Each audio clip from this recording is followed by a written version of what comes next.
Howdy everyone, this is Grant Bynum with Uptown 101. This is my channel, Best Houston Apartments. Hey, so I'm here. I've walked into the Revl Heights, and it's really cool. So this is basically the building for you come here and kind of meet people if they're driving up and you want to meet people to go out. But this is also the leasing office, and so we're here just looking at this, and then we're going to walk a little bit more and go over here.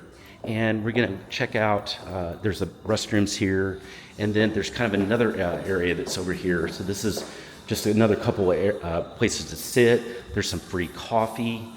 There's a mailbox area, and then there's some elevators. That's going to lead us to the amenities and stuff. So that's essentially the lobby and the first floor. The garage, by the way, is here. We've already talked about the garage and filmed that, so you are going to have some garage access. So that's pretty cool. That's all right there.